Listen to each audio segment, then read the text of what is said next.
латофат 1 сол дар Индонезия ва 6 моҳ дар Малайзия таҳсил кард, аммо бо ин қаноат накард ва ба намоишгоҳи таҳсилот омад, ки дар он теъдоде аз созмонҳо маълумоти барномаҳои таълимии таҳсил дар хориҷи кишварро муаррифӣ мекарданд.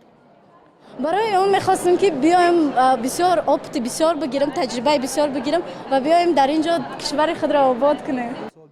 ҳарчанд Юсуф ҳоло донишҷӯ аст, аммо дар ин намоишгоҳ барномаеро интихоб кардааст, ки ҳаққи пешниҳоди идомаи таҳсил дар Англияро барояш фароҳам меорад. талаботҳо ҳамин ки чӣ саволе ки ба мо буд мо додем, ҷавобаша гирифтем. ана чивининг меган як программае ҳастае ки студент метавонад бе ягон мақсад бе пул метавонад дохил шавад дар ҳамон донишгоҳ, бухона мақсад омӯзиш бигирад. шумо ҳоло имтиҳонашро супоред ё ки нав маълумот? нав маълумот гирифтем, иншоаллоҳ қафуш мешавад. парвиз хатм кардаи барномаи Global Ugrade аст. ӯ мегӯяд, пас аз ширкат дар барномаҳои чунин созмонҳо роҳҳо ва имкониятҳои нав барояш фароҳам мешавад. рости гап бисёр фоида дидам аз ин барнома, чунки баъд аз баргаштан ба Тоҷикистон дар чанд самтҳо умуман дар худи зиндагӣ барои кор ёфтан, муваффақ шудан бисёр масалан ёрдам кард иштирок дар ин барнома.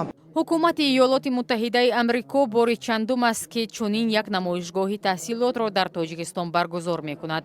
ما فکر میکنیم که این خیلی خوب است.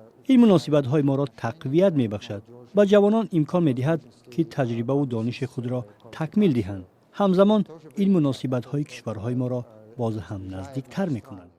дар намоишгоҳи таҳсилот, ки дар Китобхонаи миллӣ оғоз ба кор кардааст, ҳудуди 20 созмон маълумот дар бораи имкониятҳои худро барои таҳсил дар хориҷи кишвар пешниҳод карданд. ҳафтаи таҳсилоти байналмилалӣ дар Тоҷикистон то рӯзи 22 ноябр идома мекунад.